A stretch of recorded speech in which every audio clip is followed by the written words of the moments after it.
اس نے پوچھا تم کون ہو؟ میں نے کہا سفیان ثوری۔ اس نے کہا عراق والے؟ کہنے لگے ہاں۔ کہنے لگا تجھے اللہ کی معرفت حاصل ہے؟ میں نے کہا ہاں۔ اس نے پوچھا کس طرح معرفت حاصل ہے؟ میں نے کہا رات سے دن نکالتا ہے اور دن سے رات نکالتا ہے، ماں کے پیٹ سے بچے کی صورت پیدا کرتا ہے۔ اس نے کہا پھر تم کو کچھ نہیں، تم کچھ نہیں پہچانے، تم کچھ نہیں پہچانے۔ میں نے کہا تو پھر تو کس طرح پہچانتا ہے؟ اس نے کہا کسی کام کا پختہ ارادہ کرتا ہوں تو اس کو فسخ کرنا پڑتا ہے، یعنی توڑنا پڑتا ہے، اور کسی کام کے کرنے کی ٹھان لیتا ہوں مگر نہیں کر سکتا۔ اس سے میں نے پہچان لیا کہ کوئی دوسری ہستی ہے جو میرے کاموں کو انجام دیتی ہے۔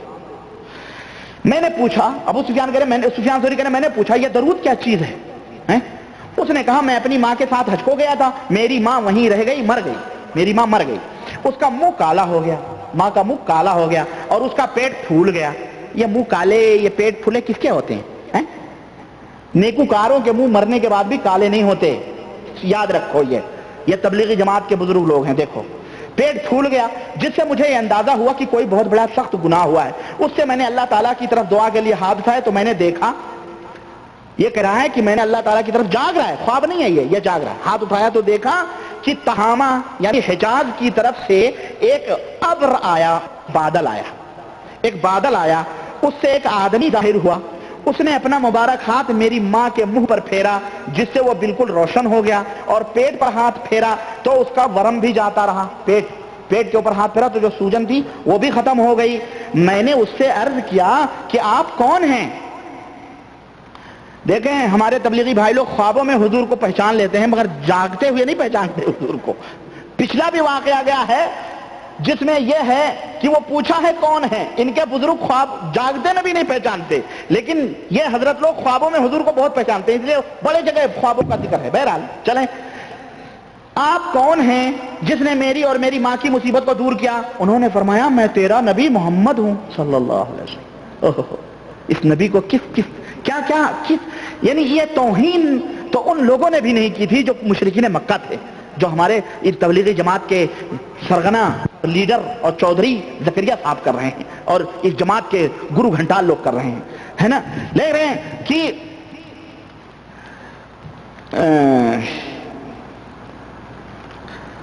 اچھا میں تیرا نبی محمد ہوں۔ میں نے عرض کیا کہ مجھے کوئی وصیت کیجئے۔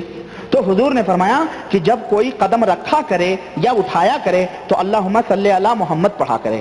فضائل اعمال صفحہ نمبر 793 پاکستانی پرنٹ، صفحہ نمبر 793 اور صفحہ نمبر 794، اور جناب علی، اور یہ فضائل درود آپ دیکھیں، اور یہ ہے قصہ نمبر 46 تقریباً ہے یہ، ہاں قصہ نمبر یہ بھی قصہ نمبر 46 کے اندر، یہ صفحہ نمبر 109 انڈین پرنٹ کے اندر یہ واقعہ موجود ہے۔ اور آئے ایک واقعہ میں آپ کو اور بتاتا ہوں، تیسرا واقعہ بتاتا ہوں، یہ بھی دیکھیں، پر پھر واقعہ بتا کے پھر میں آپ کو اس کا نتیجہ بتاتا ہوں۔ تیسرا واقعہ یہ ہے، ایک سود خور تھا جو مر کر کے سور ہو گیا۔ ہاں بھائی، سود خور تھا، مر کے سور ہو گیا۔ دیکھیں حضرت زکریا صاحب نے بیان کیا ہے، لکھتے ہیں، یہ بھی یہ اسی کے بعد ہے، اسی واقعے میں 109 کے صفحے میں انڈین پرنٹ کے اسی کے بعد ہی یہ واقعہ ہے۔ کہتے ہیں کہ لکھتے ہیں کہ باپ بیٹا سفر کر رہے تھے، باپ مر گیا، جب وہ مر گیا تو اس کا منہ سور جیسا ہو گیا، نعوذ باللہ، اس کا منہ کیا ہو گیا؟ سور جیسا ہو گیا۔ مرنے والا سود خور تھا، نبی کریم صلی اللہ علیہ وسلم کی سفارش سے اس کا سر اور منہ پھر درست ہو گیا، ہاں یعنی درود شریف پڑھتا تھا وہ۔ اب واقعہ ہے اس کے اندر کہ وہ درود ہی پڑھتا تھا، اس وجہ سے اللہ کے رسول صلی اللہ علیہ وسلم نے اس کو اس طرح سے یہ مقام عطا فرمایا۔ ہاں یہ صفحہ نمبر کہاں گیا بھائی؟ ہاں وہ اچھا، باپ کا انتقال ہو گیا، اس کا منہ سور جیسا ہو گیا، وہ بیٹا بہت رویا اور اللہ کی بارگاہ میں دعا کی، آنکھ لگ گئی تو خواب میں دیکھا کوئی شخص کہہ رہا تیرا باپ سود کھایا کرتا تھا اس لیے یہ صورت بدل گئی، لیکن حضور نے اس کے بارے میں سفارش کی ہے اس لیے آپ کا ذکر مبارک سنتا تو درود بھیجتا تھا۔ تو اس طرح کے یہ واقعات میرے عزیز، میرے بھائی، یعنی فضائل اعمال میں کئی جگہ موجود ہیں، ایک جگہ نہیں، فضائل درود میں کئی واقعات اس طرح کے موجود ہیں جو جس سے ان تبلیغی جماعت کے عقیدوں کا پتہ چلتا ہے۔ نمبر ایک کیا؟ نمبر ایک کہ نبی کریم صلی اللہ علیہ وسلم غیب جانتے ہیں، اس کا پتہ چلا کہ نہیں چلا؟ ورنہ حضور کو کیا معلوم کہاں کون مرا، تہامہ سے حضور اور باقاعدے آ رہے ہیں۔ نمبر دو، مصیبت والوں کی مدد کے لیے نبی کریم صلی اللہ علیہ وسلم بنفس نفیس پہنچتے ہیں، ہے کہ نہیں؟ جاگتے ہوئے آئے نا حضور صلی اللہ علیہ وسلم، بادلوں میں آ رہے ہیں، بادلوں میں سفر کر رہے ہیں نبی کریم صلی اللہ علیہ وسلم۔ ہمارے یہاں کا طاہر القادری ٹکٹ دے کے نبی کو بلا رہا ہے، نعوذ باللہ، پاکستان کا ہے نہیں، وہ نجیس القادری کہہ رہا ہے حضور آئے ٹکٹ دے کر کے، ہمیں ٹکٹ دو مدینہ جانے کے لیے، یہ بادلوں میں تبلیغی جماعت والے بلا رہے ہیں بھائی، دیکھیں۔ اسی طرح نمبر تین، ان واقعات سے یہ بھی عقید پتہ چلا کہ غیر محرم عورتوں کے منہ اور پیٹ پر نبی کریم نعوذ باللہ ہاتھ بھی پھیرتے تھے، اعوذ باللہ۔ وہ عورت کون تھی؟ غیر محرم ہی تھی۔ اسی طرح اس سے ہمیں ان واقعات سے زکریا صاحب نے یہ بھی عقیدہ بتلایا کہ بادلوں میں حضور صلی اللہ علیہ وسلم سفر کرتے ہیں آج بھی۔ نمبر چار، ان واقعات سے یہ بھی پتہ چلا کہ سود خور جب اللہ کی پکڑ میں ہوں تو آپ اس کی مدد کے لیے پہنچ جاتے ہیں، جو اللہ کی پکڑ میں ہو اس کو نبی صلی اللہ علیہ وسلم چھڑانے کے لیے پہنچ جاتے ہیں۔ اوہو۔ نمبر 6، اس واقعے سے یہ بھی پتہ چلا کہ حالت بیداری میں لوگوں سے حضور صلی اللہ علیہ وسلم ملاقاتیں کرتے ہیں اور باقاعدہ وصیتیں فرماتے ہیں، گویا وہ بھی ہمارے لیے دین نعوذ باللہ حجت ہو سکتی۔ یہی تو تھی نا وہ لڑکا حضور کی خواب کی وصیت ہی کی وجہ سے تو درود پڑھ رہا ہے قدم قدم پر، جبکہ آپ صلی اللہ علیہ وسلم نے زندگی میں ایسی کوئی تعلیم اپنے ماننے والوں کو نہیں فرمائی۔ تو یہ غیب کا پورا اعتماد اور عقیدہ، اور فتاوی رشیدیہ میں رشید احمد صاحب گنگوہی دیوبندی نے یہ صراحتاً لکھا ہے کہ جو یہ عقیدہ رکھے کہ اللہ کے سوا کوئی بھی مخلوق غیب جانتی ہے وہ کافر ہے۔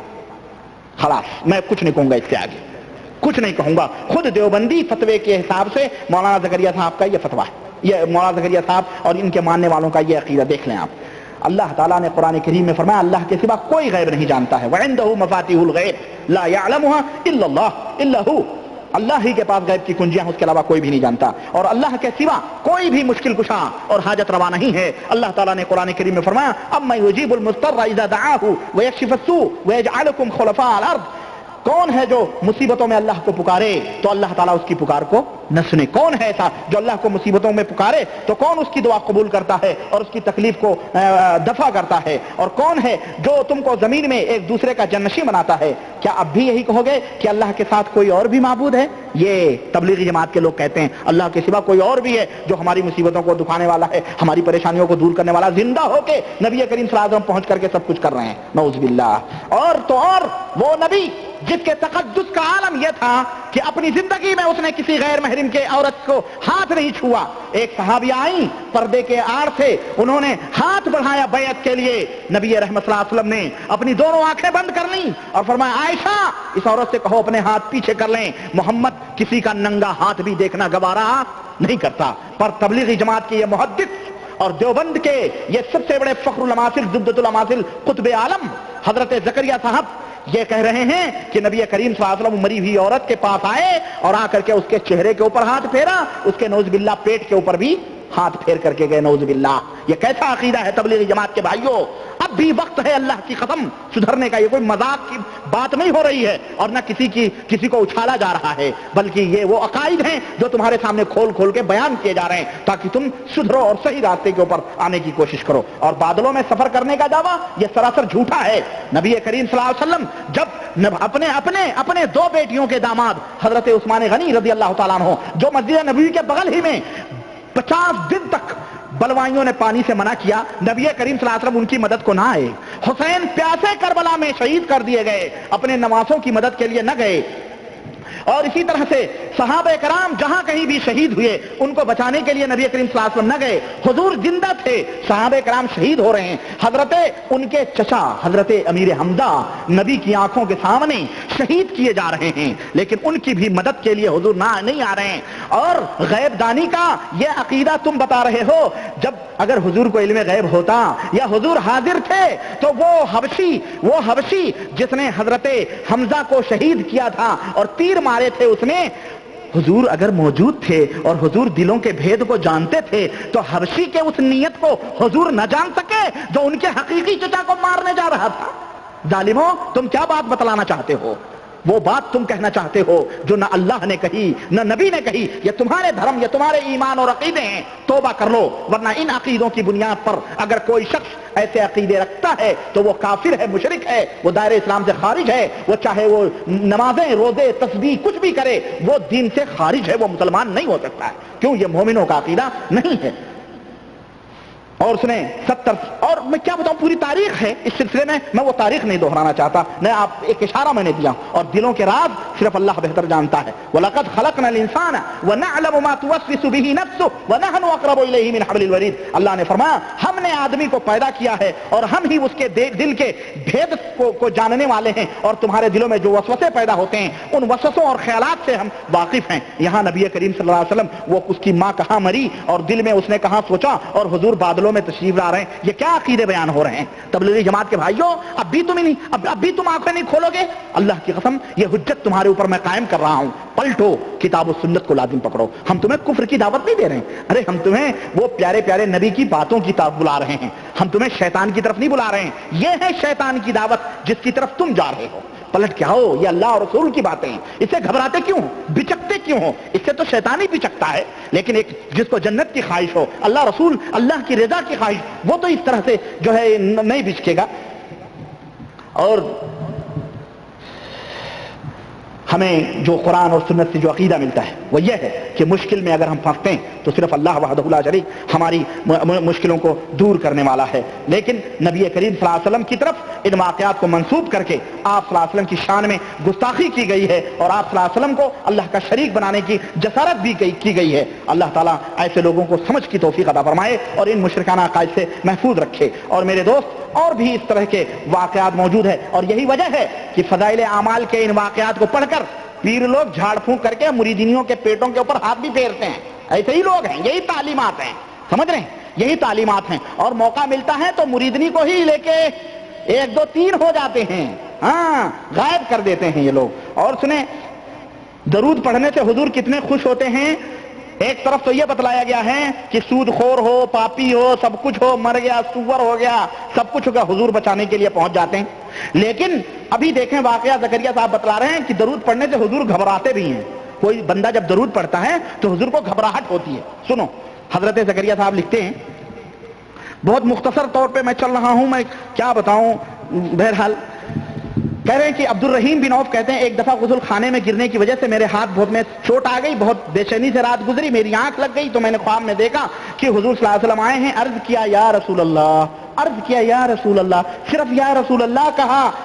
حضور نے ارشاد فرمایا تیری کثرت درود نے مجھے گھبرا دیا ہے تیری کثرت درود نے مجھے گھبرا دیا ہے، میری آنکھ کھلی تو تکلیف جاتی رہی اور میرے ہاتھ کا ورم بھی جاتا رہا۔ فضائل اعمال 788 یہ پرنٹ ہے اس کی، اور کیا کہتے ہیں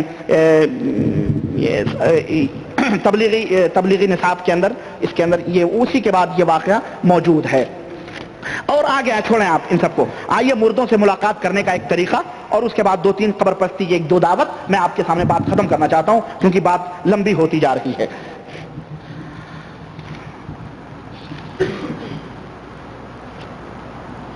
اس سے پہلے، مردوں سے ملاقات سے پہلے ایک بات میں آپ کے سامنے رکھنا چاہتا ہوں۔ ہمارے ہاں اذان جب ہوتی ہے تو الصلاۃ والسلام علیک یا رسول اللہ، الصلاۃ والسلام علیک، ایک فرقہ ہے پڑھتا ہے نا۔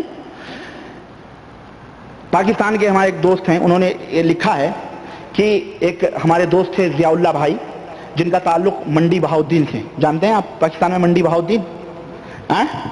ہاں، منڈی بہاؤدین سے ان کا تعلق ہے۔ انہوں نے بتلایا کہ فوج میں ایک افسر اپنے سپاہیوں کو باری باری تبلیغی جماعت کے ساتھ بھیجتا تھا۔ ہوتے ہیں افسر جا بھائی تبلیغی جماعت میں چلا جا، ایسے چلے مرواتے ہیں بیچارے۔ افسر کا خیال یہ تھا کہ سپاہیوں کی اس سے اصلاح ہو جائے گی۔ ایک سپاہی مجبوراً افسر کا حکم مان کر تبلیغی جماعت کے ساتھ نکلا، اور ایک دن اس نے، جو ہمارے یہاں صلاۃ و سلام چل رہا ہے نا ہمارے ملکوں میں اذان سے پہلے، اس نے وہ صلاۃ و سلام پڑھ کر کے اذان دے دی۔ مسجد میں تکرار شروع ہو گئی، لوگوں نے لڑنا شروع کر دیا اور تکرار کافی طول پکڑ گئی۔ امیر تبلیغی جماعت نے کہا کہ آپ نے یہ کام درست نہیں کیا۔ اس نے کہا کہ فضائل اعمال میں لکھا ہوا ہے، یہ جو میں نے کام کیا ہے یہ فضائل اعمال میں لکھا ہوا ہے۔ اب وہ امیر جماعت اور بھڑکے، ہمارے بزرگ کے اوپر الزام لگا رہا ہے، کہاں فضائل اعمال میں لکھا، ہم نے 10 دفعہ پڑھے، اتنے پڑھے۔ کیونکہ امیر بھی تو جاہل ہی ہوتے ہیں نا، ان کو کیا آتا بیچاروں کو، یہ تو خود جاہل ہوتے ہیں، ان کو کیا پتا ہوتا ہے۔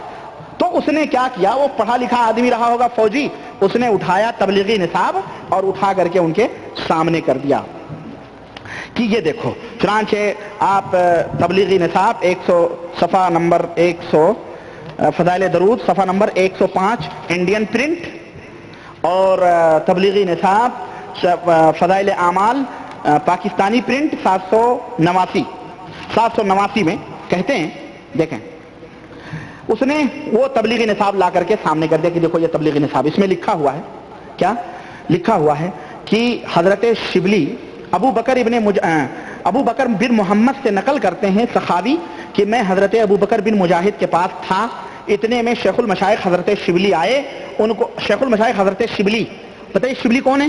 یہ شبلی نعمانی نہیں، یہ شبلی وہ ہیں جن کے پاس ایک شخص آیا مرید ہونے کے لیے، تو انہوں نے کہا پڑھ لا الہ الا اللہ شبلی رسول اللہ، لا الہ الا اللہ شبلی رسول اللہ، کہا لا حول ولا قوت، تم ہم کو یہ تعلیم دیتے ہو؟ تو وہ رونے لگے شبلی، تو کہنے لگے بھائی تم رو کیوں رہے ہو؟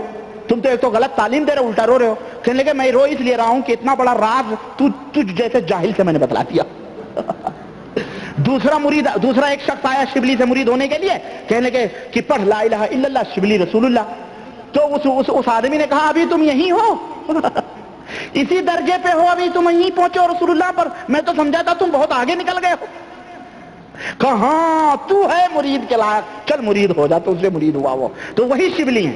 کہنے جب شبلی رحمت اللہ علیہ، یہ شبلی رحمت زکریا صاحب لکھتے ہیں شبلی رحمت اللہ علیہ آئے، تو ان کو دیکھ کر ابو بکر بن مجاہد کھڑے ہو گئے، ان سے معانقہ کیا، ان کی پیشانی کو چوما۔ میں نے ان سے عرض کیا کہ میرے سردار آپ شبلی کے ساتھ یہ معاملہ کرتے ہیں، حالانکہ آپ اور سارے علماء بغداد یہ خیال کرتے ہیں کہ یہ پاگل ہے۔ وہذا باللہ زیدانا، جبھی تو اس طرح کفریہ باتیں بکتا تھا، پاگل ہے، علماء بغداد اس کو پاگل مجنون قرار دیتے ہیں، اور آپ اس کی پیشانی چوم رہے ہیں۔ انہوں نے فرمایا میں نے وہی کیا جو حضور نے کیا، جو حضور کو کرتے دیکھا۔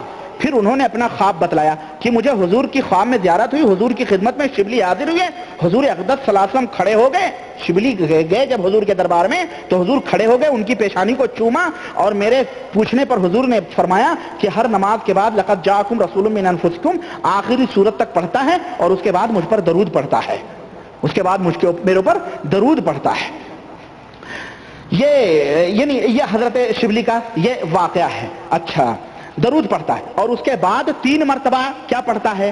3 مرتبہ پڑھتا ہے، یہی ہے، وہ اس پولیس نے، اس فوجی افسر نے یہی حوالہ دیا کہ تبلیغی نصاب میں لکھا۔ پھر 3 دفعہ یہ آیتیں پڑھنے کے بعد میں یہ پڑھتا ہے کیا؟ صلی اللہ علیہ یا محمد، صلی اللہ علیہ یا محمد، صلی اللہ علیہ یا محمد۔ تبلیغی جماعت کے بھائیو، نہ تم صدمے ہمیں دیتے، نہ ہم فریاد یوں کرتے، نہ کھلتے رازے سربت کا، نہ یہ رسوائیاں ہوتی۔ ملا لو ہاتھ بریلویوں سے، وہ بیچارے یہی تو کرتے ہیں، صلی اللہ علیہ یا محمد، یہی تو کرتے ہیں۔ تم کہتے ہو مشرک ہے، بدعتی ہے، شرک کرتا ہے۔ زکریا صاحب کیا کر رہے ہیں؟ تم کیا کر رہے ہو؟ تمہارا عقیدہ کیا ہے؟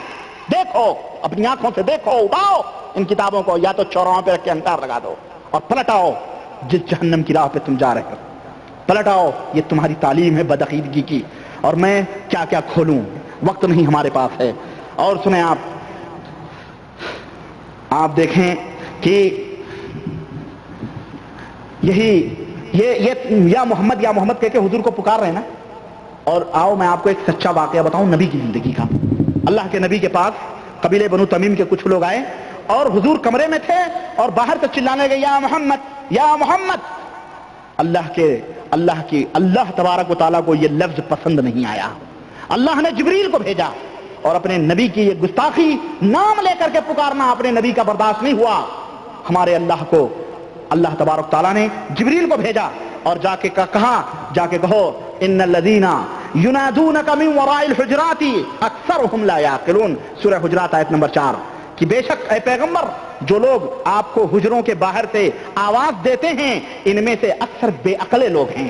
انہوں نے یا محمد کہا تھا. حضور نے آسمان سے تنبیہ اتاری. اللہ کی قسم آج جو تم یہ واقعہ لکھے ہو, اگر آج بھی قرآن اترتا اور وہی کا سلسلہ ہوتا اور وہی آتی تو اللہ ضرور تمہاری گرفت کرتا اور ضرور تمہیں بے عقل اور جاہل اور گمار جو تم جبدۃ الاماثل شکل قل بنے پھر رہے ہو یہ تمہاری کتابوں کو, اور تم کس چیز کے اوپر فخر کر رہے ہو. یہ دیکھیں آپ, سمجھ رہے ہیں وہ نبی کی شان, اور یہاں یا محمد یا نبی یا محمد چلا رہے ہو تم. یہ نبی کی توہین نہیں ہے؟ تم سب سے بڑے گستاخ ہو اللہ کے رسول صلی اللہ علیہ وسلم کو, کہ آپ صلی اللہ علیہ وسلم کی زندگی میں اللہ کو یا محمد کہنا پسند نہیں آیا تو کیا وفات کے بعد اللہ پسند کرتا ان باتوں کو؟ ہرگز نہیں. تو یہ من گھڑت قصے اور یہ کہانیاں, اور میں دوسرے یہ کہ اللہ کے نبی صلی اللہ علیہ وسلم نے درود کا طریقہ اپنی زندگی میں بتلایا تھا کہ نہیں؟ تبلیغی جماعت کے لوگ یہ دعویٰ کر رہے ہیں کہ دین ابھی نامکمل ہے, ان کے بعد اب دین مکمل ہو رہا ہے. کیا اب حضور نئی تعلیم فرما رہے ہیں کہ یہ یا صلی اللہ علیہ یا محمد کہو تو ہم تمہاری پیشانی چومیں گے, تمہارا ادب کریں گے, ہم تمہارے لیے یہ تمام سب کریں گے. یہی تو تعلیم دی جا رہی ہے کہ اور اس کے علاوہ اور کچھ ہے؟ اور آگے آئیں میں آپ کو بتاؤں, یہ دیکھیں مردوں سے ملاقات کا ایک طریقہ میں آپ کو بتاؤں. صفحہ نمبر مردوں سے ملاقات کا طریقہ آپ دیکھیں, فضائل درود قصہ نمبر 36 اٹھائیں. اور ایک عورت تھی, بہرحال میں لمبا نہیں, واقعہ بڑا لمبا ہے. ایک عورت تھی جس نے حسن بصری سے کہا کہ میں حسن بصری سے کہا میری لڑکی کا انتقال ہو گیا, میں چاہتی ہوں کہ اس کو خواب میں دیکھوں. حسن نے کہا عشاء کی نماز پڑھ, 4 رکعت نفل نماز پڑھ, اور ہر رکعت میں الحمد شریف کے بعد الہاکم التکاثر پڑھ, اور اس کے بعد لیٹ جا. سونے تک نبی کریم پر درود پڑھتی رہے. اس نے ایسا کیا, اس نے لڑکی کو خواب میں دیکھا. طریقہ بتایا جا رہا مردوں سے ملاقات کا طریقہ. کیا 4 رکعت نماز نفل پڑھو, سورہ فاتحہ کے بعد الہاکم التکاثر پڑھو, اور پھر سوتے رہو, نبی کے اوپر درود پڑھو, تمہاری قبر کھل جائے گی, اپنے مردوں سے تمہاری ملاقات ہوگی. نہایت ہی لڑکی کو دیکھا خواب میں, نہایت ہی سخت عذاب میں ہے, تارکول کا لباس اس پر ہے, دونوں ہاتھ جکڑے ہوئے ہیں, اس کے پاؤں آگ کی زنجیروں میں بندھے ہوئے ہیں. چنانچہ وہ عورت کہتی ہے میں صبح کو اٹھ کر حسن بصری کے پاس گئی, حسن سے کہا, انہوں نے کہا اس کی طرف سے صدقہ کر, شاید اللہ تعالیٰ اس کی وجہ سے تیری لڑکی کو معاف کر دے. اگلے دن حسن نے خواب میں دیکھا کہ جنت کا ایک باغ ہے, اس میں ایک بہت اونچا تخت ہے, اس پر ایک بہت حسین جمیل خوبصورت لڑکی بیٹھی ہے, اس کے سر پر ایک نور کا تاج ہے. وہ کہنے لگی حسن تم نے مجھے پہچانا؟ اوہو, لڑکی سب جان رہی تھی قبر میں, تم نے مجھے پہچانا؟ انہوں نے کہا نہیں میں نے تو نہیں پہچانا. کہنے لگی میں وہی لڑکی ہوں جس کی ماں کو تم نے درود شریف پڑھنے کا حکم دیا تھا. سنیں باقاعدے حسن بصری کے درمیان اور اس عورت میں جو گفتگو ہو رہی ہے, وہ قبر میں جو گنہگار لڑکی ہے پورا جان رہی ہے.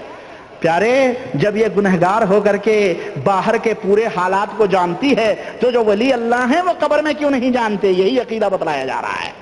تو بریلوی کرے تو مشرک اور تم کرو تو سب سے بڑے موحد. تم تو پرلے درجے کے مشرک ہوئے. تم کہاں سے, تمہارے اندر کون سے سرخاب کے پر لگے؟ دیکھو میں نے پوچھا یہ معاملہ کیسے ہو گیا؟ اس نے کہا ہم 70,000 آدمی اس عذاب میں مبتلا تھے, بالکل یہی عذاب جو مجھے تھا, ہاتھ جکڑے ہوئے انگار, اور یہ 70,000 لوگ تھے جو میری ماں نے آپ سے بیان کیا.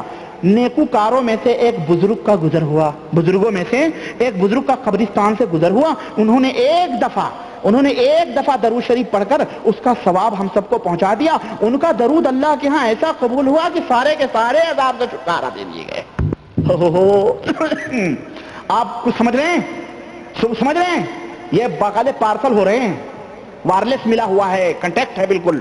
جب ان لوگوں کے اندر اتنا پاور ہے تو اولیاء اللہ کے اندر کتنا کرنٹ ہوگا آپ سمجھ جائیں, کتنے پاور ہوں گے.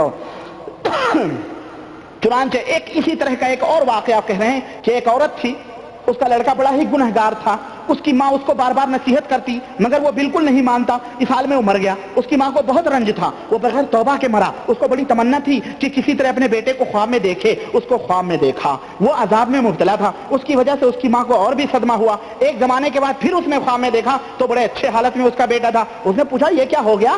یہ تو چمتکار ہو گیا, تو گنہگار مر گیا بغیر توبے کا, جہنم میں تھا, اب تو اتنا بڑا ہو گیا.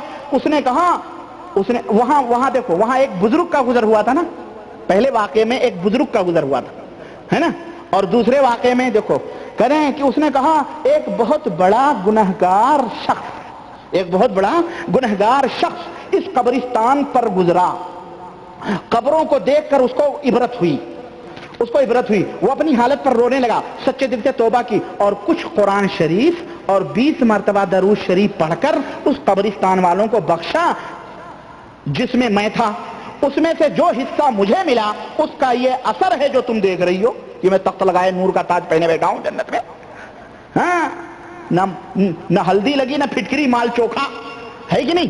فرسٹ کلاس، مر گیا دناکار بدکار تو اب بھیجو درود پڑھ پڑھ کر کے 20 دفعہ 40 دفعہ سنیا تو لوگ کروڑوں دفعہ درود پڑھ پڑھ کر کے ایصال ثواب کر رہے ہیں مردوں کو، اللہ ہی بہتر جانے کیا ہوتا ہوگا، سمجھ رہے ہیں؟ حضور پر درود کا تو یہ واقعہ انہوں نے بیان کیا ہے۔ ظاہر اس سے کتنی بے بدعملی کی تعلیم ہو رہی ہے کہ نہیں ہو رہی؟ کچھ بھی ہو، بے توبہ بھی مر گئے، چلو سب کچھ، یہ قرآن شریف تھوڑا پڑھ دو اور ایصال ثواب کر دو۔ تبلیغی جماعت کے بھائیوں، حضرت جی کے اس نسخے پر تم عمل کر رہے ہو، اللہ کی قسم، اللہ کے نبی نے تو یہ فرمایا ہے، اللہ کے نبی صلی اللہ علیہ وسلم نے تو یہ فرمایا ہے کہ جب انسان مر جاتا ہے تو 3 چیزیں باقی رہتی ہیں، یا تو اس کا صدقہ جاریہ، اور یا تو اس کا بچوں کی دعائیں جو وہ چھوڑ کے جاتا ہے، اور یا تو وہ جو ہے علم چھوڑ کے جائے جس سے لوگ فائدہ اٹھائیں۔ تو میرے عزیز، بات تو اور بھی لمبی ہے، 2-3 باتیں اور تھیں جو بڑی مزیدار ہیں، وہ میں بیان کرنا چاہتا تھا، لیکن انشاءاللہ وقت زیادہ ہو رہا ہے، میں نہیں چاہتا آپ کا وقت لینا، میں چاہتا ہوں بات ختم کروں، اور انشاءاللہ اگلی مجلس میں بھلے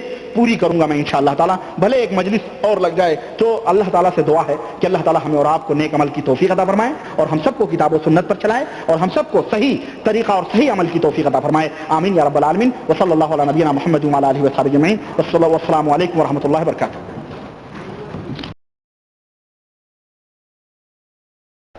الحمد للہ نحمده ونستعینه ونستغفره ونؤمن به ونتوکل علیہ ونعوذ باللہ من شرور انفسنا ومن سیئات اعمالنا من يهده الله فلا مضل له ومن يضلله فلا هادي له ونشهد ان لا اله الا الله ونشهد ان محمدا عبده ورسوله اما بعد فان خير الحديث كتاب الله وخير الهدي هدي محمد صلى الله عليه وسلم وشر الأمور محدثاتها وكل محدثة بدعة وكل بدعة ضلالة وكل ضلالة في النار. قال الله تبارك وتعالى في كلامه المجيد: أعوذ بالله السميع العليم من الشيطان الرجيم، بسم الله الرحمن الرحيم. يا أيها الذين آمنوا اتقوا الله حق تقاته ولا تموتن إلا وأنتم مسلمون. تمام قسم کی حمد و ثنا اس اللہ وحدہ لا شریک کے لیے لائق و زیبہ ہے جس نے ہمیں اور آپ کو پیدا فرمایا، اور بیش بہا درود و سلام اس ذات مبارکہ مقدسہ پر جو ساری کائنات کے لیے رشد و ہدایت بن کر کے تشریف لائے۔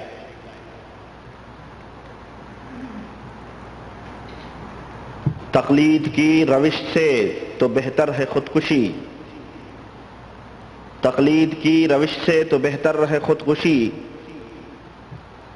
رستہ بھی ڈھونڈ خضر کا سودا بھی چھوڑ دے، اور اپنے من میں ڈوب کر پا جا سراغ زندگی، اپنے من میں ڈوب کر پا جا سراغ زندگی، تو اگر میرا نہیں بنتا نہ بن اپنا تو بن، تو اگر میرا نہیں بنتا نہ بن اپنا تو بن۔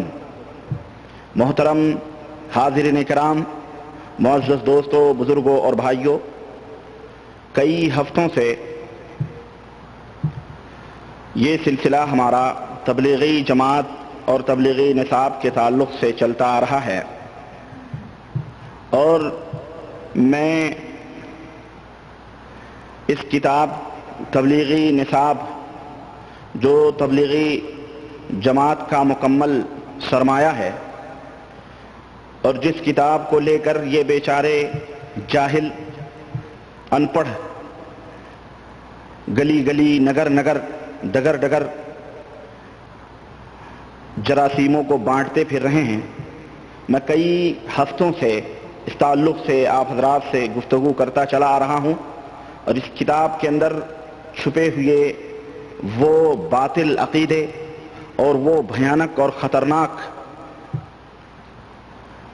اور فاسد توہمات اور خیالات جو اس کتاب کے اندر ہیں، میں اسے آپ کے سامنے کھول کھول کر کے بیان کر رہا ہوں، تو ان بیچاروں کے ایوانوں میں ایک ہلچل سی مچی ہوئی، بجائے اس کے کہ وہ ان باتوں کو تسلیم کرتے اور ان باتوں کے اوپر کان رکھ کر کے اس کتاب کو دریا برد کرتے یا انگار لگا دیتے یا توبہ کرتے، بالکل وہی روش اپنائی جا رہی ہے جو کسی زمانے میں نبی کریم صلی اللہ علیہ وسلم کے دور میں مشرکین مکہ نے اپنائی تھی یا یہودیوں اور نصرانیوں نے اپنائی، یعنی تعصب تعصب برتی جا رہی ہے، اور تعصب نے انہیں اس طرح اندھا کر دیا ہے کہ یہ بیچارے لکیر کے فقیر جنہیں کچھ شعور نہیں، یہ کلمہ اور نماز کی آڑ میں امت کو گمراہ کر رہے ہیں۔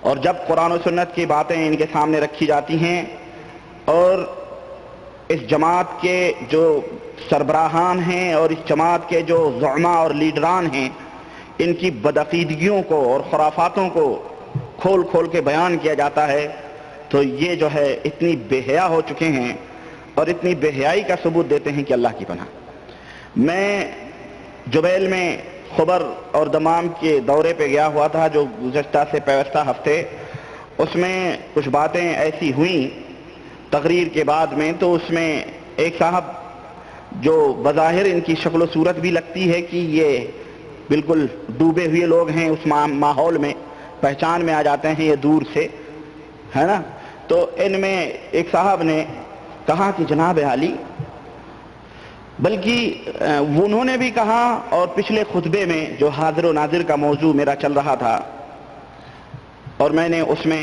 تبلیغ انصاف کے حوالے سے کچھ باتیں جو بتائی تھیں کہ جناب عالی حاضر و ناظر یہ صرف بریلوی ہی نہیں تسلیم کرتے ہیں بلکہ تبلیغ جماعت دیوبندیوں کا بھی عقیدہ ہے، اور انہوں نے اپنی کتاب میں اس موضوع کو لایا ہوا ہے۔ چنانچہ اللہ کے نبی صلی اللہ علیہ وسلم کو یہ کبھی بادلوں میں بلاتے ہیں اور کبھی بالکل روٹی کھلانے کے لیے راشن پانی کم ہوتا ہے تو اپنے گھروں میں بلا لیتے ہیں، تو یہ تمام سب ان کے کتابوں میں موجود ہے۔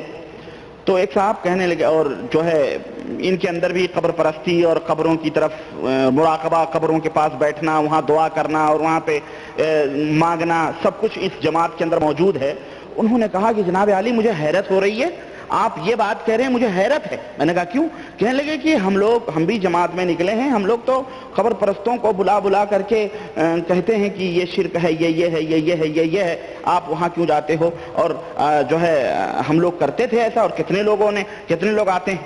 تو ہم نے کہا بھائی یہ اصل میں بات یہ ہے کہ ابھی آپ اوپر تیر رہے ہیں، جب آخری منزل آئے گی تو آپ کو بھی قبروں پہ بٹھا دیا جائے گا، کیونکہ دیوبندی جتنے بھی بڑے بڑے علماء ہیں انہیں ڈائریکٹلی طور پہ قبروں سے مراقبے ان کے اندر ہیں، اور قبروں کے پاس بیٹھ کر کے یہ سب کچھ سیکھتے ہیں، کشف ہوتا ہے ان کو، پوری روحوں سے ان کا کنٹیکٹ ہوتا ہے، روحوں سے یہ باقاعدہ جنت اور دوزخ کی پوری خبریں لیتے ہیں، ہے نا، تو یہ موجود ہیں، اور بھلے آپ کو نہ پتا ہو۔ بولے نہیں مجھے تو نہیں معلوم ہے۔ میں نے کہا اس کتابوں میں موجود ہے۔ چنانچہ آج انشاءاللہ تبارک تعالی فضائل درود کے تعلق سے قبر پرستی کا ایک نمونہ میں آپ کے سامنے پیش کروں گا حضرت زکریا صاحب کے حوالے سے، اور میں اپنے تبلیغی بھائیوں سے کہوں گا کہ کیوں رہے حیات میں بھٹک رہے ہو بھائی، ہے نا، کیوں ادھر ادھر در بدر ٹھونکریں کھا رہے ہو؟ آؤ، قرآن و سنت کی تعلیمات تمہیں آواز دے رہی ہیں، تمہیں بلا رہی ہیں کہ آؤ اللہ رسول کے راہوں پر، کیونکہ جو لوگ اللہ رسول کی راہوں پر ہیں وہی لوگ جنت میں جائیں گے، بقیہ سارے جہنمی ہیں۔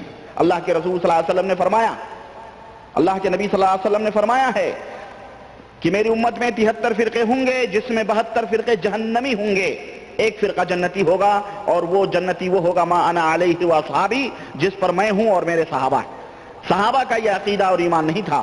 اور میں بتاتا ہوں قبر پرستی کے حوالے سے کس قدر اس کتاب کے اندر تبلیغی نصاب کے اندر جو ہے یہ فضائل اعمال، جو فضائل درود اس کے اندر موجود ہے، اس کے اندر حضرت زکریا صاحب نے دعوت دی ہے، اور کس طرح سے قبروں کے پاس وسیلے توسل اور جو اعمال کفار اور مشرکین مکے کے اندر کرتے تھے وہ اس کتاب کے اندر موجود ہے۔ میں ابھی دکھاؤں گا انشاءاللہ، اور وہ بیانات اور وہ باتیں جو ایک مومن برداشت نہیں کرے گا، جو ایک مومن تصور بھی نہیں کر سکتا ہے، ان کے بزرگوں نے اور خود انہوں نے اپنی اس کتاب کے اندر نقل کی ہے، وہ اس کا بھی نمونہ میں آپ کے سامنے بتاؤں گا۔ بہرحال آج میں بڑی مختصر طور پر اس موضوع کو کلوز کرنا چاہتا ہوں، ختم کرنا چاہتا ہوں، اور انشاءاللہ فضائل صدقات اور فضائل حج کا پوسٹ مارٹم ہوگا انشاءاللہ اگلی مجلس میں، اور اس کے اندر بھی چھپے ہوئے جو گند ہیں، جو وہ ہیں، میں کھول کے بیان کروں گا، پورا تو نہیں کھول سکتا، بہرحال وہ جو مختصر طور پر جو جتنا مقدر ہوگا انشاءاللہ تعالی میں بیان کروں گا۔ تو عرض کرنے کا مطلب یہ بیچارے پڑھتے نہیں، پڑھے لکھے تو ہوتے نہیں، جاہل ہوتے ہیں، ان پڑھ، اللہ تعالیٰ انہیں ہدایت دے، ان کے لیے دعا بھی کریں آپ لوگ نمازوں میں کہ یہ جو بھیڑ چال چل رہی ہے بھیڑوں کی، انہیں اللہ توفیق دے کہ شیر بنے، شیر، لومڑی نہ بنے، بھیڑ نہ بنے، یہ شیر بنے، میدان میں آئیں۔ اور میں تمام اپنے تبلیغی بھائیوں سے یہ کہا کرتا ہوں کہ مکتب توحید الجالیات یہاں مملکت سعودیہ میں حائل کے اندر اور مملکت کے مختلف گوشوں میں کھولے گئے ہیں، اور تمام مسلمانوں کو میں دعوت دیتا ہوں کہ جاؤ اور وہاں علم حاصل کرو، اور اس میں بھی سب جعلیات نہیں بلکہ ذرا ٹھونک لو، کبھی منافقین بھی ان ایسی جگہوں پہ جعلیات میں بیٹھے ہوئے ہیں جو بالکل چھپے آڑے ہاتھوں لوگوں کو لیتے ہیں، نام رکھتے ہیں کہ ہم دعوت دے رہے ہیں، لیکن ان کے اندر بباطن وہ جو ہے بہت گہری چال چلتے ہیں، اور بباطن وہ لوگ جو ہے ایسے لوگوں کو بھیج کر کے وہاں ایسے مقام پہ پہنچا دیا جاتا ہے، پہنچتے ہیں لوگوں کو دیکھ کر کے اپنے آپ کو کتاب و سنت کا داعی کہتے ہیں، لیکن اندرونی چال پہ خفیہ طور پر ان کی تنظیمیں ہیں، خفیہ طور پہ یہ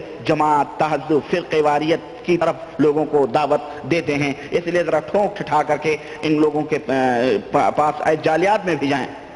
تو بہرحال جب ان کو کہیں آپ کہ آئیے مرکز جعلیات کھلا ہوا ہے، مملکت نے کھولا ہے، آئیے اور یہاں پہ علم حاصل کیجئے، یہاں علماء ہیں، فضلاء ہیں، الحمدللہ لوگوں کو تعلیم دیتے ہیں، قرآن کی یہاں تک کہ الف ب سے لے کر کے آپ کو بخاری اور مسلم تک کے درس دیتے ہیں، حاضر ہو، قرآن کے ترجمے ہیں، یہ تمام سب پڑھیں، بجائے ان کو بتلائیں آپ ان جاہلوں کو۔ لیکن یہ اللہ انہیں ہدایت دے، یہ ان کے ذہنوں میں جو خناس بیٹھا ہوا ہے اور جو شیطان بیٹھا ہوا ہے، یہ انہیں اس طرف آنے نہیں دیتا ہے، سمجھ رہے ہیں؟ بہرحال اللہ سے دعا کریں، ہم بھی دعا کرتے ہیں، آپ بھی دعا کریں کہ یہ بیچارے ان جو ہے بھولے بھالے لوگ جو ہیں، جاہل، جو نماز کے اس میں دعوت کے دعوے میں ادھر ادھر جاتے ہیں، اللہ تعالیٰ انہیں ہدایت دے اور یہ کسی ٹھکانے پہ لگیں، یہ قرآن و سنت کو پڑھیں اور صحیح راستے پہ آئیں، ان کے اندر جہاد کا جذبہ پیدا ہو اور یہ اسلام اور کفر کے معاملات کو سمجھیں، یہی اٹکے ہوئے ہیں۔ بہرحال آئیے میں آپ کو ایک نمونہ دکھاؤں قبر پرستی کا۔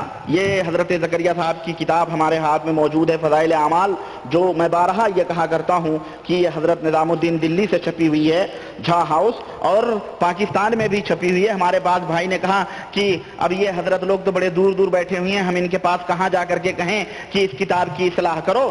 پاکستان میں بھی، کیونکہ وہ کہتے ہیں میں پاکستان میں ہوں، تو میرے بھائی یہ پاکستانی بھی نصاب تعلیم میرے پاس فضائل اعمال کی موجود ہے۔ یہ مکتبہ رحمانیہ اردو بازار لاہور سے چھپی ہوئی یہ کتاب ہے، اور اس کے ناشر ہیں عتیق اکیڈمی، بیرون بوہڑ گیٹ، ملتان، وہاں کی چھپی ہوئی یہ کتاب ہے۔ جا کر کے آپ ان لوگوں سے بھی ملیں۔ رائونڈ مشہور جگہ ہے سرگودھا میں، وہاں بھی ان کے اجتماعات ہوتے ہیں، اور رائونڈ شریف کہا جاتا ہے اس کو، جس طرح بریلی شریف ہے، اجمیر شریف ہے، اس طرح جہاں بھی ان کے اجتماع ہوتے ہیں وہاں بھی وہ شریف ہی ہو جاتا ہے، سمجھ رہے ہیں؟ تو بہرحال آئیے میں آپ کو نمونہ دکھاؤں۔ جناب عالی، یہ تبلیغی نصاب آپ کھولیے، فضائل اعمال، اور اس کا صفحہ نمبر، فضائل درود، صفحہ نمبر قصہ نمبر 35، اس کے اندر دیکھیے کہ حضرت زکریا صاحب نے کس طرح سے گمراہ کرنے کی امت کو کوشش کی ہے۔ یہ دیکھیں، لکھتے ہیں کہ ابو حفص سمرقندی کے حوالے سے لکھتے ہیں کہ بلخ میں ایک تاجر تھا جو بہت مالدار تھا، اس کا انتقال ہوا، اس کے 2 بیٹے تھے، میراث میں اس کا مال آدھا آدھا تقسیم ہو گیا، لیکن ترکے میں 3 بال بھی حضور اقدس صلی اللہ علیہ وسلم کے موجود تھے۔ 3 بال بھی۔ بلخ کہاں ہے معلوم ہے آپ کو؟ بلخ کہاں ہے؟ بلخ یہ ہمارے ادھر ہی ہے، وہی افغانستان، ایران، اور جو ہے کیا کہتے ہیں ترکستان، ادھر کیا کہتے ہیں سمرقند وغیرہ، بلخ، بخارا، سمرقند، یہ سوویت یونین کے اندر جو پہلے تھیں، اب جمہوریائیں مستقل ہو چکی ہیں، ہمارے ادھر ماوران نہر جس کو کہا جاتا ہے۔ ترکے میں 3 بال بھی حضور اقدس صلی اللہ علیہ وسلم کے موجود تھے اس تاجر کے پاس۔ تاجر تھا بھائی، پایا ہوگا ادھر ادھر آتا رہا ہوگا تجارت کرنے، کہیں حضور صلی اللہ علیہ وسلم کے بال ملے ہوں گے۔ سوچیں کہاں کہاں یہ بال مبارک پہنچتے ہیں۔ لیکن ترکے میں اچھا ایک دونوں نے لے لیا، 3 بال تھے تو ایک دونوں نے لے لیا۔ تیسرے بال کے متعلق بڑے بھائی نے کہا کہ اس کو آدھا آدھا کر لیں۔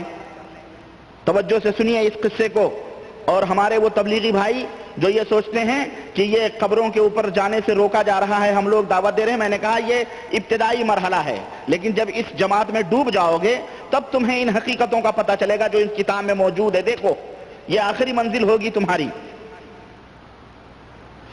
تیسرے بال کے متعلق بڑے بھائی نے کہا کہ اس کو آدھا آدھا کر لیں، چھوٹا کر لیں بھائی، آدھا تم لے لو آدھا ہم لے لیں۔ چھوٹے بھائی نے کہا ہرگز نہیں، خدا کی قسم حضور کا منہ مبارک نہیں کاٹا جائے گا، حضور کا منہ مبارک نہیں کاٹا جا سکتا۔ بڑے بھائی نے کہا کیا تو اس پر راضی؟ کیوں نہیں کاٹا جائے گا بھائی، حضور صلی اللہ علیہ وسلم بال نہیں کٹواتے تھے؟ بال مبارک کاٹنے میں توہین کس بات کی؟ بھئی تبرک ہی تھا، آدھا تو لے لیتا، جب حضور صلی اللہ علیہ وسلم اب زندگی میں اپنے بال کٹواتے تھے تو وفات کے بعد بال کاٹنے میں کون سی قباحت ہے، یہ ہمیں بتائی جائے۔ لیکن دیکھیں یہ بھی ایک عقیدہ بتایا جا رہا ہے، سنیں، خدا کی قسم حضور کا منہ مبارک نہیں کاٹا جا سکتا، زندگی میں کاٹا جا سکتا ہے، ہاں مرنے کے بعد حضور صلی اللہ علیہ وسلم کے نہیں کاٹا جا سکتا ہے۔ بڑے بھائی نے کہا کیا تو اس پر راضی ہے کہ یہ تینوں بال تو لے لے اور یہ مال سارا میرے حصے میں لگا دے؟ چھوٹا بھائی خوشی سے راضی ہو گیا، بڑے بھائی نے سارا مال لے لیا اور چھوٹے بھائی نے تینوں منہ مبارک لے لیے، وہ یعنی سب مال دے دیا چھوٹے بھائی نے اور وہ تینوں منہ مبارک اس نے لے لیے۔ وہ ان کو اپنی جیب میں ہر وقت رکھتا، یہ عقیدہ سنو، یہ عقیدہ سنو، دیکھو، اور سر دھنو کہ دیکھو وہ اپنی جیب میں وہ منہ مبارک ہمیشہ رکھتا تھا اور بار بار نکالتا تھا، ان کی زیارت کرتا تھا اور درود شریف پڑھتا تھا۔ کسی صحابی سے ثابت ہے؟ صحابہ کرام رضوان اللہ علیہم اجمعین 100 برس تک اس دنیا میں رہے، لیکن کہیں کسی صحابی سے اس طرح کے عقیدے یا اس طرح کے واقعات ثابت ہیں کہ وہ بار بار جیب میں حضور کے کچھ لے کے گھومتے تھے اور زیارت کرتے تھے منہ مبارک کے اور درود پڑھتے تھے؟ دیکھ ہمیں ایک واقعہ یاد آ گیا، ہم جہاں پڑھتے تھے آج سے بہت دنوں پہلے زمانے جاہلیت میں بریلویت کے اندر، تو وہاں بھی ایک منہ مبارک تھا، وہاں بھی منہ مبارک تھا، باقاعدہ مرتبان تھا، اس میں رکھا جاتا تھا، اور جب اس کی سال میں ایک دفعہ زیارت ہوتی تھی تو ہمارے مفتی صاحب حج کر کے آئے، نام نہیں بتاؤں گا میں، حج کر کے آئے تو جناب عالی، ہم بہت چھوٹے تھے اس وقت لیکن ہوش ہے اور ہمیں وہ واقعہ بالکل ذہنوں میں، کیونکہ میں بھی رو رہا تھا اس وقت، ہمارے بھی آنسو نکلے تھے۔ وہ کیا ہوا کہ جناب عالی وہ ایک حجرہ شریف تھا، اس میں منہ مبارک بند رہتا، سال میں وہ مفتی صاحب آئے تو باقاعدہ اس کی زیارت کے لیے بڑے بڑے علماء کو بلایا گیا، اور جناب عالی تقریباً آدھا پون گھنٹہ حجرہ شریف میں مخصوص لوگ کھڑے ہو کے، اور باہر صحن تھا، اس میں صلاۃ و سلام پڑھا گیا، نعت گا کر کے پڑھی گئی، یا نبی سلام علیکہ، یا رسول سلام علیکہ، یا حبیب سلام علیکہ، صلوات اللہ علیکہ، اور اس کے بعد نعرے تکبیر، نعرے رسالت کے آوازوں میں وہ مرتبان اس سے نکالا گیا، اور باقاعدہ اس کو بڑے اہتمام سے حضرت نے اپنے سر پہ رکھا، اور وہ مولانا تھے ایک حضرت، ان کا بھی نام نہیں بتاؤں گا میں، وہ ہمارے استاد ہیں، زندہ ہیں وہ، اللہ تعالیٰ ان سب کو ہدایت عطا فرمائے، اور باقاعدہ اگر بتیاں اور سینٹ اور خوشبوؤں سے اس کو مسجد کے اندر لایا گیا اور مسجد کے اندر لا کر کے زیارت کرائی گئی۔ میں نے بھی دیکھا لیکن مجھے نظر نہیں آیا یار، وہ دیکھا میں نے، ایک تھا بال جس کے بارے میں مفتی صاحب جو تھے انہوں نے کہا کہ اللہ اکبر، اللہ کی قسم یہ عقیدہ ان ظالموں کا ہے، اللہ انہیں ہدایت دے، اس نے مفتی ہے وہ، اس نے کہا کہ منہ مبارک پہلے چھوٹا تھا، اس سال تھوڑا بڑھ گیا ہے، اللہ کی قسم بتا رہا ہوں۔ اور اس خبیث مفتی نے یہ بھی کہا کہ دیکھو اس بال کا سایہ نہیں ہے، کیونکہ حضور کا سایہ نہیں تھا تو بال مبارک کا بھی سایہ نہیں۔ یہ ظالموں سے کوئی پوچھے تم کون سی خوردبین سے، موٹی موٹی آنکھوں سے تمہیں بال کا سایہ نظر آئے گا؟ ارے کوئی ایک بال یہاں رکھ دو، تیرے بال کے سائے نظر نہیں آئیں گے، تو وہ تو حضور صلی اللہ علیہ وسلم کے بال ہیں، بالوں کا کہاں سایہ؟ ایک بال کا سایہ کوئی دیکھ سکتا ہے؟ تو اس طرح کے عقیدے ان کو بتائے گئے، چنانچہ جناب علی وہ رکھا گیا مسجد کے اندر ممبر پہ، اور باقاعدہ اس کی زیارت کرائی گئی، اور خوب گھنٹوں 2 گھنٹوں شیرنیاں مٹھائیاں اور یہ وہ خوب نعت پڑھ کے زیارت کرائی گئی۔ اور میں جب یہ واقعہ پڑھا تو میں نے کہا زکریا صاحب کا تو وہی دھرم ہے، وہی دین ہے جس دین کو میں لات مار کے آیا ہوں، پھر یہ کیا کہتے ہیں کہ توحید، یہ تبلیغی جماعت اور یہ دیوبندی لوگ کس توحید کا نام لیتے ہیں؟ اللہ، وہی بات مشتاق نظامی الہ آباد والے کی جو مر گیا بیچارہ، اور جس کا مدرسہ ہے، بریلوی تھا وہ، مناظر اہل سنت کے نام سے یاد کیا جاتا ہے، دارالعلوم غریب نواز ایک مدرسہ ہے الہ آباد میں، اسی کا سربراہ تھا، اور وہ پرچہ نکالا کرتا تھا، وہاں سے اس کا پرچہ نکلتا تھا، غریب نواز نام کا پرچہ وہاں سے نکلتا تھا، تو جناب علی دارالعلوم غریب نواز سے پرچہ نکلتا تھا، وہ اس نے کہا تھا، اس نے آج بھی میرے پاس وہ کتاب موجود ہے، خون کے آنسو، دیوبندیوں پہ اس نے کتاب لکھی ہے، اس نے لکھا کہ میرا یہ دعویٰ ہے کہ کوئی بھی دیوبندی عالم شرک کی ایسی تعریف کر دے جس سے کہ اس کے بڑے بزرگ بچ سکیں، تو آج بھی مشتاق نظامی 500 روپے کا انعام رکھا ہوا ہے، میں دوں گا 500 کا، اور میں کہتا ہوں 500 نہیں 5 کروڑ مجھ سے لے لو، تم ایسی شرک کی تعریف کر دو جس سے تمہارے یہ بڑے بڑے جگادری جن کے اوپر تم ناز کرتے ہو، جن کے تم علماء حق کے نام سے نعرے لگاتے ہو اپنے ملکوں میں، شرک کی ایسی تعریف کرو جس سے کہ یہ بچ سکیں، تو میں 5 کروڑ بھی دینے کے لیے ربانی تیار ہے. آؤ بلوں میں گھس گھس کے، کونوں میں، گوشوں میں بیٹھ کر کے عورتوں کی طرح من من کرنے سے کوئی فائدہ نہیں. میدان میں نکلو پیارے، آؤ نا، دعویٰ کرتا ہوں میں، آؤ میرے سامنے، آؤ بیٹھو، سمجھو، سمجھاؤ. دین تمہارے باپ یا کسی کے باپ کی میراث نہیں ہے. سامنے آ کر کے حق باتیں ہو رہی ہیں تو کھلم کھلاؤ. اگر تمہارے اندر اتنی جرات ہے، اتنی ہمت ہے، تو لوگوں کو ادھر ادھر جا کر کے گوشت کھاتے ہیں مردار بھائی کا، اپنے غیبت کرتے ہیں. کسی بھائی نے کہا کہ یہ جماعت جاتی ہے تو کہتے ہیں کہ پیپر پہ لکھ کے لے آتے ہیں اور تقریر کر دیتے ہیں، اس سے دین نہیں پھیلتا ہے.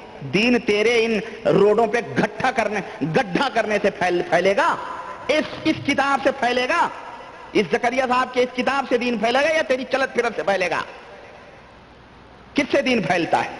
دین قرآن و سنت کا نام ہے. اور کہا جاتا ہے کہ علم پہلے کتابوں میں نہیں تھا، اب کتابوں میں آیا. کہاں تھا؟ تیرے باپ کے سینے میں تھا. کس میں تھا علم؟ علم تو قرآن کریم ہے جو سب سے بڑا علم ہے، جو موجود تھا نبی کے زمانے میں بھی، چاہے وہ پتھروں پہ موجود رہا ہو، چاہے وہ جو ہے چمڑوں پہ موجود رہا ہو، چاہے وہ کھجور کے پتوں پہ موجود رہا ہو.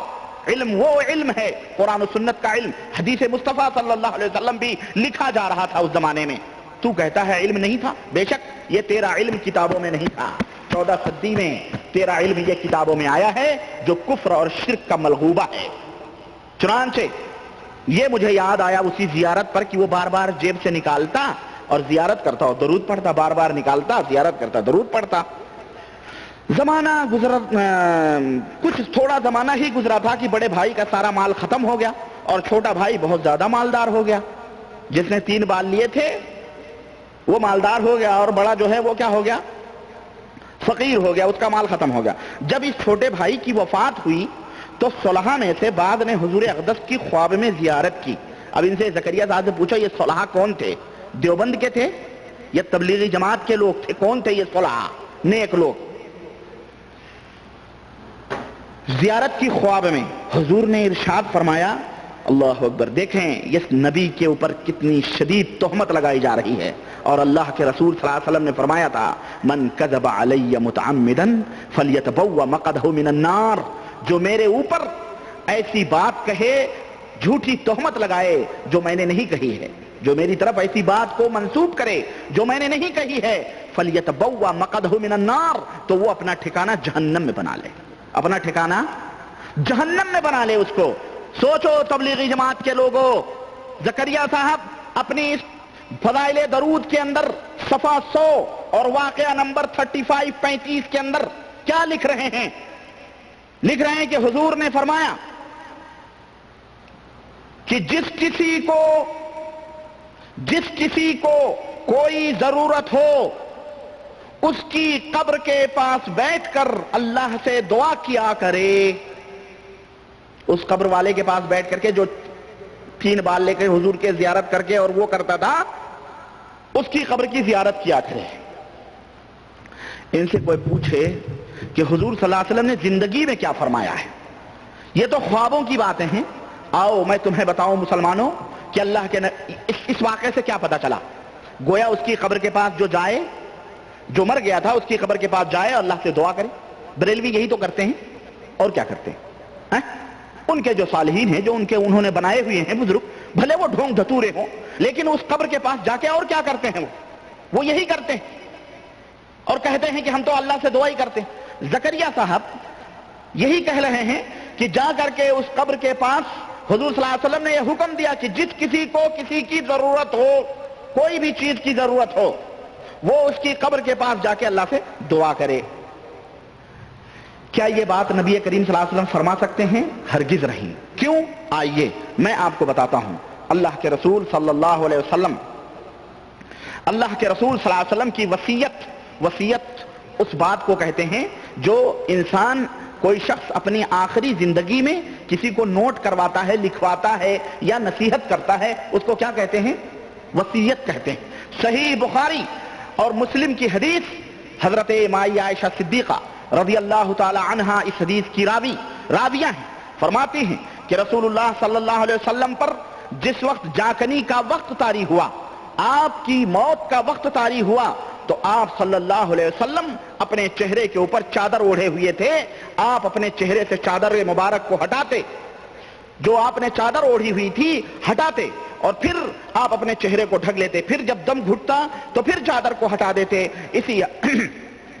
اسی حال میں اللہ کے رسول صلی اللہ علیہ وسلم نے ارشاد فرمایا کہ لعن اللہ الیہود والنصارى اتخذوا قبور انبیائہم وفی روایت قبور انبیائہم وقبور صالحیہم مسجدا، کہ اللہ کی لعنت ہو، اللہ کی لعنت ہو یہودیوں پر اور نصرانیوں پر، جنہوں نے کہ اپنے نبیوں اور اپنے نیکوکار صالح لوگوں کی قبروں کو عبادت گاہ بنا لیا ہے.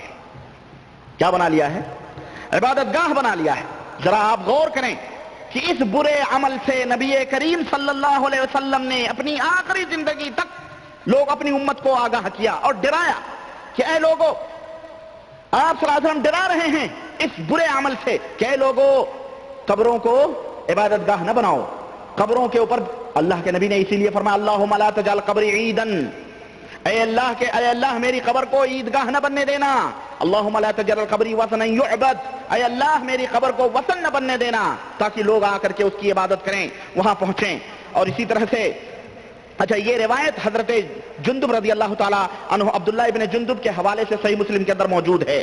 اور آپ صلی اللہ علیہ وسلم نے یہ وصیت اپنی وفات کے 5 روز قبل یہ آپ صلی اللہ علیہ وسلم نے وصیت فرمائی تھی. اور آپ نے فرمایا خبردار، تم سے پہلے لوگ اپنے نبیوں کی قبروں کو سجدہ گاہ بناتے تھے، خبردار لوگوں تم قبروں کو عبادت گاہ نہ بنانا، میں تم کو اس سے منع کرتا ہوں. یہ حدیثیں صحیح بخاری صحیح مسلم کی واضح طور پر ہمیں یہ دعوت دیتی ہیں کہ اللہ کے حبیب جناب محمد رسول اللہ صلی اللہ علیہ وسلم نے قبروں کے پاس بیٹھنے، قبروں کے اوپر بیٹھنے اور وہاں پر جا کر کے دعائیں مانگنے اور اس طرح کی حرکتیں جو آج ہمارے ملکوں میں ہو رہی ہیں، اور یہ تبلیغی جماعت کے دیوبندی، یہ بریلوی، یہ رافضی، یہ شیعے، یہ مرزائی کر رہے ہیں، یہ تمام سب اسلام کے اندر شرک ہے اور اللہ کے رسول صلی اللہ علیہ وسلم نے منع فرمایا تھا. مگر فضائل درود میں حضرت زکریا صاحب، یہ تبلیغی جماعت کے لیڈر، بزرگوں کی قبروں پر بیٹھ کر اللہ سے دعا کرنے کی ترغیب دے رہے ہیں کہ اس آدمی کے وہ آدمی جو نبی کریم صلی اللہ علیہ وسلم کے 3 بال رکھے ہوئے تھا، جب وہ مر گیا تو اللہ کے نبی نے فرمایا کہ جاؤ. اب بتائیں آپ، جو نبی اپنی زندگی میں یہ بات کہہ چکا ہو، کیا مرنے کے بعد میں اس طرح کی نعوذ باللہ تعلیم دے سکتا ہے؟ ہرگز نہیں دے سکتا ہے، یہ جھوٹی بات ہے. لیکن یہ شیخ الحدیث کی کون سی حدیث کی توقع ہے، یہ میری سمجھ میں نہیں آ رہی ہے. یہ شاید دیوبند میں جا کے سمجھ میں آئے، ہے نا، سہارنپور جا کے سمجھ میں آئے، اور یا تبلیغی جماعت کے اندر بوریا بستر باندھ کے ان کے ساتھ جو در بدر کی ٹھوکریں کھانے میں سمجھ میں آئے، ان کی سمجھ میں نعوذ باللہ بڑی اچھی طرح سے آتی ہیں. تبلیغی بھائیوں، غور کرو اور سوچو کہ اللہ حی ہے اور قیوم ہے، اللہ ہمیشہ سے زندہ ہے اور ہمیشہ زندہ رہنے والا ہے. اللہ کے رسول صلی اللہ علیہ وسلم پر یہ تم بہتان لگا رہے ہو. اللہ تبارک و تعالیٰ سے تم براہ راست نہیں مانگ رہے ہو. اللہ تبارک و تعالیٰ سے براہ راست طلب کرو، اپنی مصیبتوں کو، اپنی دکھوں کو اللہ تبارک و تعالیٰ سے طلب کرو، بجائے اس کے زکریا صاحب اللہ کی راہ بتلائیں. مردہ قبروں کی راہیں بتلائی جا رہی ہیں کہ وہاں جا کر کے تم اللہ اپنے مشکلات کے حل کی دعائیں مانگو اور وہاں جا کر کے جو ہے خرافات کرو اور وہاں جا کر کے شرک اعمال کرو. اللہ تبارک و تعالیٰ نے فرمایا هو الحی لا الہ الا هو فدعوه مخلصین لہ الدین الحمدللہ رب العالمین. سورہ مومن آیت نمبر 65. اللہ تعالیٰ نے فرمایا کہ وہ اللہ زندہ ہے جس کے سوا کوئی معبود نہیں ہے، تو اے لوگوں اللہ ہی کو خالص دل سے پکارو، اللہ ہی کو خالص دل، اس کے دین کو خالص کرتے ہوئے اللہ سے طلب کرو. اللہ کے لیے ہی ساری تعریفیں ہیں جو تمام تمام تمام عالم کا رب ہے اور پالنہار ہے. یہی کام مشرکین کرتے ہیں جو قبروں کے پاس جا کر کے التجائیں کرتے ہیں، فریادیں کرتے ہیں، دعائیں کرتے ہیں، اور اپنی مشکلات کے لیے حل کرنے کے لیے وہاں اللہ تعالیٰ سے دعائیں کرتے ہیں. اور یہی کام تبلیغی نصاب میں تو حضرت زکریا صاحب دنیا کے سامنے پیش کر رہے ہیں. اب اگر کوئی تبلیغی کہے کہ ہمیں تو قبروں سے روکا جا رہا ہے، ان کو بولو پھر یہ کتاب میں تمہارے حضرت نے یہ کیا گند پھیلائی ہوئی ہے. تم ابھی اوپر ہو بیٹا، آگے چلو گے جب تمہیں حقیقتوں کا پتہ چلے گا. باقاعدے مراقبے کروائے جاتے ہیں. اور اللہ اکبر، آپ یہ سنیں صحابہ کرام کا صحیح مسلم کی روایت اٹھائیں، حضرت عمر بن خطاب رضی اللہ تعالیٰ عنہ کے زمانے میں قحط سالی ہوئی، اور حضرت عمر جو صحابی تھے، کیا تھے؟ صحابی رسول امیر المومنین تھے، ان کے زمانے میں قحط سالی ہوئی، یعنی سوکھا پڑا تو حضرت عمر کہاں گئے؟ حضرت عمر رضی اللہ عنہ نبی کریم صلی اللہ علیہ وسلم کے مزار کے پاس جا کے مراقبہ انہوں نے کیا، اور نبی کریم صلی اللہ علیہ وسلم کے مزار کے پاس جا کے اللہ سے دعا مانگی کہ اے اللہ تو ہمارے اوپر اہل مدینہ کے اوپر بارش نازل فرما اپنے نبی کے صدقے طویل میں، یا بزرگوں کے ساتھ۔ حضرت عمر نے یہ کیا، وہ صحابی تھے، انہیں اور زمانہ قریب تھا، نبی کریم صلی اللہ علیہ وسلم کے کفن بھی میلے نہیں ہوئے اور اللہ کے نبی کے پیالے بھی نہیں ٹوٹے رہے ہوں گے، وہ تمام سب موجود تھے، امیر المومنین تھے، کیا ان سے بڑھ کر کے کوئی محبت رسول میں بلند ہو سکتا ہے؟ ان سے بڑھ کے بھی کسی کا درجہ ہو سکتا ہے اللہ کے نبی سے محبت؟ لیکن حضرت عمر رضی اللہ تعالیٰ عنہ نے جب قحط سالی ہوئی، حضرت عباس رضی اللہ تعالیٰ عنہ کو لیتے، میدان میں جمع کرتے اور لوگوں کو جمع کرتے اور اللہ تعالیٰ سے دعا کرتے، ان سے کہتے آپ دعا کریں کہ اللہ تعالیٰ ہمارے اوپر بارش عطا فرمائے، اور عیدگاہ میں لے کے جاتے، میدان میں جو مسجد نبی سے باہر میدان ہے وہاں جا کے اللہ تعالیٰ سے دعا کرتے۔ صحابہ کا یہ ایمان اور صحابہ کا یہ عقیدہ کہ نبی کی خبر پر نہ جائیں اور وہاں جا کے اللہ سے دعا نہ کریں، اور تبلیغی جماعت کے لوگوں، تمہارے زکریا صاحب یہ واقعہ بتلا کے تمہیں یہ فکر دے رہے ہیں کہ اے لوگوں جاؤ اس طرح کے بزرگوں کے مزاروں پر، قبروں پر، وہاں جا کے اللہ سے دعا کرو۔ یہ کیا ہے؟ یہ نبی کی تعلیم ہے، یہ قرآن و حدیث کی تعلیم ہے۔ ان کو پکڑ کے پوچھو، ان کے امیروں سے پوچھو، ان کے جو جاہل جنہیں علم نہیں ہے اور لوگوں کو تبلیغ کرنے کے لیے نکلتے ہیں، جنہیں حق کے دھلنے کا بھی ڈھنگ نہیں معلوم ہے، وضو بنانے کا بھی طریقہ نہیں معلوم ہے، اور نماز کے نام پر ایک مخصوص مذہب کی تبلیغ کرتے ہیں، حنفی فقہ کی تبلیغ امت کے اندر پھیلا رہے ہیں۔ نبی کریم صلی اللہ علیہ وسلم کی فقہ، نبی کریم صلی اللہ علیہ وسلم کی حدیث، نبی کریم صلی اللہ علیہ وسلم کی تعلیمات اللہ کی قسم ہے، 1000 بار اللہ کی قسم ہے، 2 4 10 کو چھوڑ کر یہ مکمل طور پر، یعنی 2 4 10 مسئلوں کو چھوڑ کر یہ مکمل طور پر اپنے حنفی مذہب کی تبلیغ کے لیے یہ ٹولیاں بنائی گئی ہیں۔ چلو نماز پڑھنے، ان سے پوچھو نماز کس طرح سے پڑھیں؟ تو بعض لوگ تو بڑے ہی چاپلوسی سے کہہ دیں گے بھائی جیسا آپ پڑھتے ہیں پڑھیے۔ ارے ظالم، جیسا تو پڑھتا ہے ویسے پڑھیں، یا جیسا نبی کریم صلی اللہ علیہ وسلم نے پڑھا ہے اس طرح پڑھو۔ اور جب کہو کہ حضرت یہ کہاں ہے، کہیں گے ہمارے حضرت کے پاس اس کی دلیل موجود ہے۔ ظالم، تجھے دلیل نہیں معلوم، تجھے علم نہیں معلوم، تو تبلیغ کرنے نکلا ہے۔ تو جا کہیں کھیت جو بھینس چرا، جا کے گوبر اٹھا، دودھ دو اور جا کر کے گھاس کھل، تجھے علم نہیں ہے، یا تو آ کر کے علم حاصل کر، قرآن و سنت کا علم حاصل کر، پھر عمل کر، پھر میدان دعوت میں نکل۔ تجھے پتہ ہی نہیں ہو، تو چلا ہے علم بانٹنے کے لیے، اور یہ عوام، یہ بیچاری پبلک جنہیں پتہ نہیں، غریبوں کو، ان کو تم نکال کر کے جو ہے باہر، ان کے بیوی بچوں کو، ان کے مالوں کو، ان کے تجارتوں کو برباد کروا کر کے تم ادھر ادھر لے کے جاتے۔ ایک بھائی ہم سے کہنے لگے، بگا میں پچھلے ہفتے پروگرام تھا پیر کو، انہوں نے کہا میرا بھائی دبئی میں رہتا تھا، 4 مہینے کی چھٹی پہ بڑے 3 سال کے اوپر گیا، آج تک وہ گھر نہیں پہنچا۔ میں نے کہا کیوں؟ کہا اس کو تبلیغی جماعت والوں نے اغوا کر لیا، راستے ہی سے کہیں سے وہیں سے نکل گیا وہ تبلیغ کرنے۔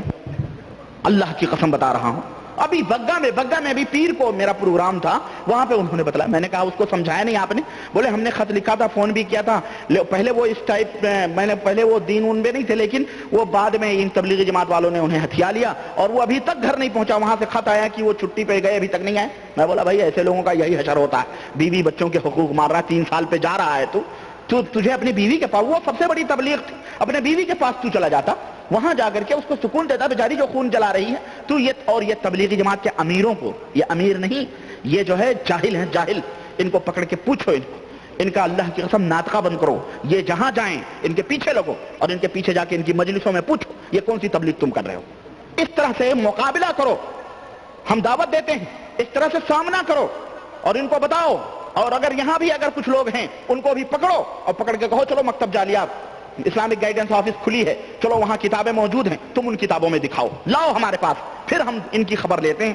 یہ تو ہمارے سامنے آتے نہیں، یہ تو جیسے حضرت عمر بن خطاب نکلتے تھے نا، اللہ کے نبی نے فرمایا گلیوں میں تو شیطان راہیں چھوڑ دیتا تھا، ایسے ہی یہ شیطان راہیں چھوڑ کے بھاگ جاتے ہیں۔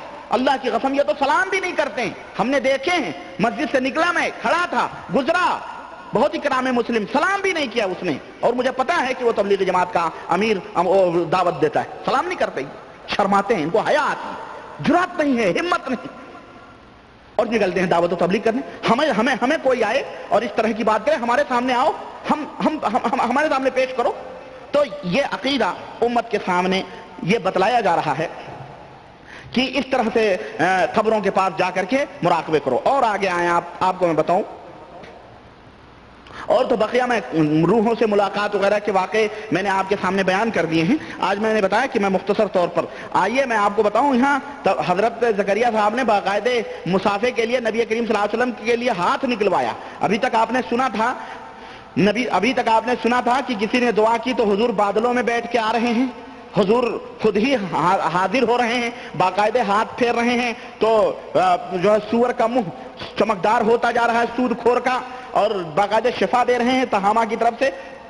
سنا تھا نا پچھلے لیکچر میں. آج ابھی اور آپ کو بتاؤں, اور قریب اسی فضائل درود کے اندر حضرت زکریا صاحب لکھتے ہیں قصہ نمبر 50 میں, قصہ نمبر, میں نے صفحہ چھوڑ کے قصہ نمبر لیا ہے. کیوں معلوم ہے؟ قصہ نمبر ہر کتاب میں موجود رہے گا, بھلے صفحہ مختلف ہو, ہے کہ نہیں ہے.